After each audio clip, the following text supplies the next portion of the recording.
आज हम देखने वाले हैं द विच मूवी का पार्ट 2 जो कि रिलीज हुआ था 2022 में। अगर आपने अभी तक पार्ट 1 नहीं देखा है तो ऊपर आई बटन पर क्लिक करके यह लिंक डिस्क्रिप्शन में है, वहां से देख सकते हैं। अब चलते हैं पार्ट 2 की तरफ। कहानी शुरू होती है अर्ली 20s से। कुछ कॉलेज स्टूडेंट बस से एक ट्रिप पर जा रहे थे। बस में 30-35 लोग मौजूद थे, लेकिन अचानक बस ड्राइवर बस को एक माइनिंग एरिया में ले जाता है। बस में बैठे कुछ लोग बस को एक जगह रुकवाकर उसमें जहरीली गैस छोड़ देते हैं।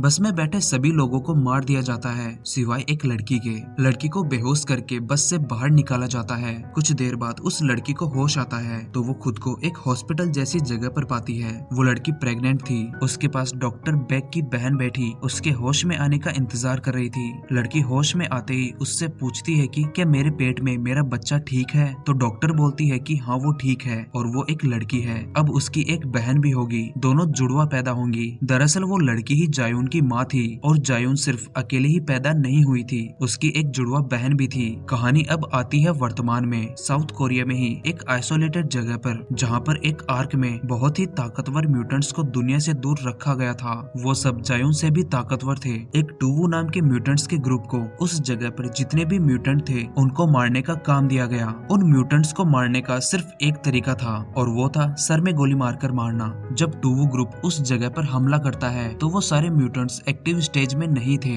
वहाँ पर मौजूद सारे म्यूटेंट्स को मार दिया गया सिवाय एक के। टूवू ग्रुप सबके सर में गोली मारकर वहाँ से चला गया, लेकिन एक लड़की के सर में गोली लगने के बावजूद वो मरी नहीं। उसकी दिमाग की ताकत बहुत ज्यादा थी और वो ही थी जायून की बहन। मूवी में कहीं भी इसका नाम नहीं बताया गया तो हम इसे लड़की ही बोलेंगे। पूरी मारकाट खत्म होने के बाद लड़की होश में आती है और वो उस आइसोलेटेड जगह से बाहर जाती है। तब तक वो टूवू ग्रुप वहाँ से जा चुका था। लड़की को भी बीच बीच में वही सरदर्द होता है जो जायून को हुआ करता था, लेकिन लड़की का दिमाग इतना ताकतवर था कि जब उसके सर में दर्द होता तो वो अपने दिमाग की ताकत से आसपास की प्रकृति को भी हिला देती। आर्क में हुए हमले के बारे में डॉक्टर को भी पता चलता है और ये भी कि हमले के बाद लड़की गायब है। डॉक्टर का पूरा शक जायून पर ही था कि उसी ने आर्क में हमला करवाया है, क्योंकि उस आर्क की इंफॉर्मेशन सिर्फ कुछ चुनिंदा लोगों के पास ही थी। आर्क की इंफॉर्मेशन बहुत ही ज्यादा खुफिया थी। उधर वो लड़की 18-20 सालों में पहली बार आर्क से बाहर आई थी। वो इतने वक्त तक आइसोलेट थी, उसके लिए ये दुनिया वाकई नई थी। लड़की चलते चलते सड़क पर पहुंचती है। लड़की का हुलिया पूरी तरह खराब हो रखा था। उसे देखकर एक गाड़ी रुकती है। गाड़ी में बैठा एक आदमी लड़की से उसके बारे में पूछता है कि वो कौन है और कहाँ जा रही है, लेकिन लड़की उसके सवालों के जवाब नहीं देती। तो वो आदमी अपने साथियों से बोलकर लड़की को गाड़ी में बैठा लेता है। वो लोग पहले से एक लड़की को किडनैप करके ले जा रहे थे, उसका नाम क्यूंग था। गाड़ी में बैठाने के बाद भी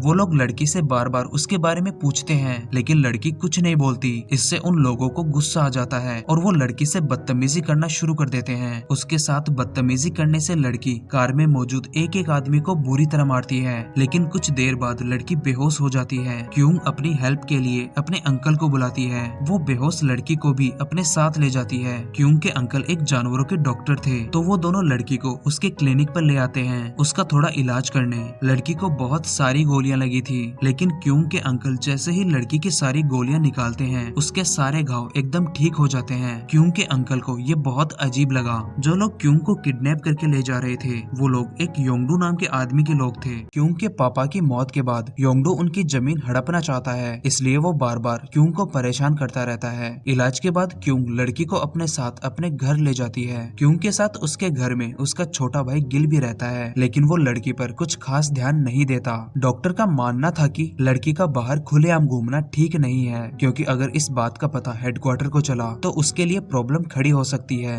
डॉक्टर ने लड़की को मरवाने के लिए एक प्राइवेट सोल्जर हायर किया जिसका नाम जो है। जो कोई आम लड़की नहीं थी, वो और उसका असिस्टेंट भी एक म्यूटेंट ही थे जायून की तरह, और वो भी डॉक्टर बेक के द्वारा ही बनाए गए थे। डॉक्टर जो को बताती है कि लड़की को पैदा नहीं किया गया था, बल्कि जायून के भ्रूण का एक क्लोन बनाया गया और उस क्लोन से लैब में स्पेशल ट्रीटमेंट से इस लड़की को बनाया गया था, इसलिए ये बहुत अलग है। जायून की एक कमजोरी है और वो है वो सीरम। उसे जिंदा रहने के लिए वो चाहिए, लेकिन लड़की की कमजोरी हमें अभी तक नहीं पता। जो के जाने से पहले डॉक्टर उसे एक डिवाइस देती है और उसे बोलती है कि हमने आर्क में मौजूद सारे बच्चों के दिमाग में एक चिप इंस्टॉल की थी ताकि हम उनके दिमाग की एक्टिविटी को देख सकें। इस डिवाइस की हेल्प से तुम उस चिप को ट्रैक कर पाओगी और तुम्हें पता चल जाएगा कि लड़की इस वक्त कहाँ है। डॉक्टर के पास से आने के बाद जो और उसका असिस्टेंट लड़की को ढूंढने लग जाते हैं और उन्हें लड़की की लोकेशन मिल जाती है। योंगडू को जब पता चलता है कि जो उसके आदमी क्यूंग को किडनैप करने गए थे उसको किडनैप करने के बाद बहुत जख्मी हालत में है, उनका बदला लेने के लिए वो रात को ही क्यूंग के घर आता है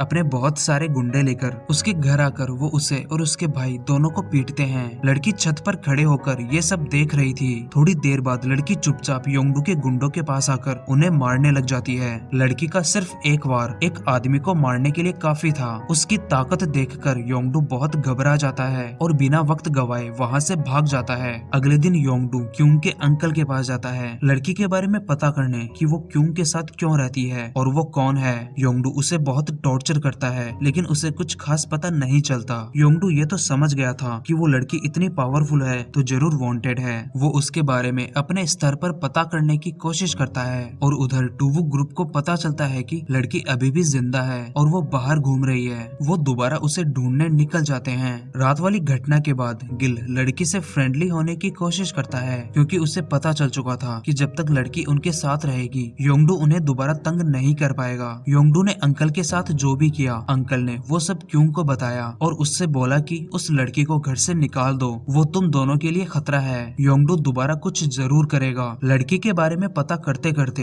योंगडू का कांटेक्ट टूवू ग्रुप से हो जाता है। उधर लड़की और गिल की दोस्ती भी होने लगी थी जो क्यूंग के घर से कुछ दूरी पर लड़की पर हमला करने की तैयारी कर रही थी और दूसरी तरफ योंगडू भी टूवू ग्रुप को क्यूंग के घर ला रहा था। क्यूंग के घर आने से पहले उससे जो मिली थी जो क्यूंग को लड़की के बारे में सब कुछ बता देती है कि वो कौन है और कहां से आई है, लेकिन वो क्यूंग से ये झूठ बोलती है कि लड़की आर्क से जबरदस्ती भागी है और वो एक खूनी है, जो क्यूंग को इस बात के लिए भी भड़का देती है कि लड़की का दिमाग कभी भी घूम सकता है और वो तुम्हारे भाई को ही मार सकती है, लेकिन हम उस लड़की को मारने आ रहे हैं। क्यूंग जब अपने घर जाती है तो वो बहुत टेंशन में थी। उसे मालूम था कि लड़की पर हमला होने वाला है, लेकिन लड़की और गिल का अटैचमेंट देखकर क्यूंग से रहा नहीं गया और वो लड़की से बोलती है कि तुम्हें अभी यहाँ से भागना होगा, तुम्हें मारने के लिए लोग आ रहे हैं। ये बोलकर वो लड़की को घर से जंगल की तरफ भगा देती है। उसी वक्त क्यूंग के घर पर योंगडू अपने गुंडों के साथ पहुंच जाता है। उनके साथ टूवू ग्रुप भी था। लड़की को बाहर देखते ही जो उस पर बम से हमला कर देती है। बम गिराने के बाद जो और उसका असिस्टेंट लड़की को देखने जाते हैं, लेकिन वहाँ लड़की नहीं थी। लेकिन उनके सामने योंगडू के लोग और टूवू ग्रुप था जो उन सबको वार्निंग देती है कि वो सब यहाँ से चले जाएं, जो कि वार्निंग का टूवू ग्रुप मजाक उड़ाता है। टूवू ग्रुप सबसे पहले तो योंगडू के ही लोगों को अपनी पावर से मार देते हैं और फिर वो जो और उसके असिस्टेंट पर भी हमला करते हैं। दोनों तरफ से लड़ाई टक्कर की चल रही थी, लेकिन टूवू ग्रुप के लोग बहुत ही ज्यादा ताकतवर थे।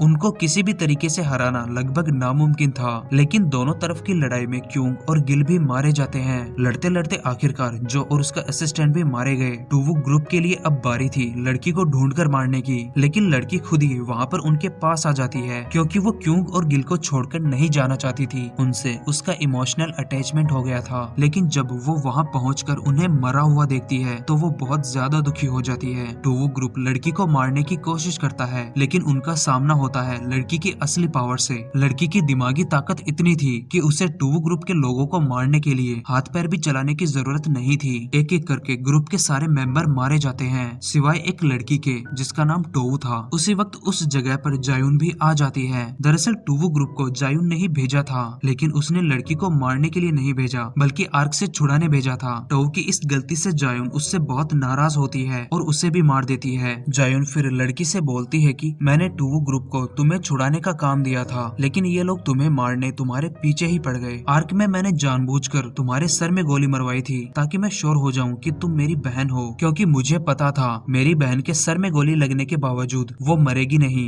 लड़की जायुन से पूछती है कि उसने उसे आर्क से क्यों निकाला, तो जायुन बोलती है कि मुझे हमारे पेरेंट्स को ढूंढना है और इसमें मुझे तुम्हारी हेल्प चाहिए। जायुन लड़की को अपने साथ चलने के लिए बोलती है, लेकिन लड़की जायुन के साथ नहीं जाती। वो इस वक्त बस ये सोचकर दुखी थी कि क्यूंग और गिल मारे गए, लेकिन फिर जायुन लड़की को बेहोश करके अपने साथ ले जाती है। दोनों के जाने के बाद जो और उसका असिस्टेंट उठते हैं, वो दोनों बस मरने का नाटक कर रहे थे। डॉक्टर को भी पता चल जाता है कि दोनों बहनें साथ हो चुकी है और यहीं पर ये मूवी खत्म हो जाती है। क्या जायुन और उसकी बहन अपने पेरेंट्स को ढूंढ पाएंगे? डॉक्टर उन्हें रोकने के लिए क्या करेगी, ये पता चलेगा हमें द विच के पार्ट 3 में। यहाँ तक पहुँच गए हो तो वीडियो को लाइक करें, चैनल पर पहली बार आए हैं तो चैनल को सब्सक्राइब करें और बेल आइकन को भी जरूर प्रेस करें। तो मिलते हैं अगले वीडियो में एक नई नई मूवी या वेब सीरीज के साथ। तब तक के लिए गुड बाय।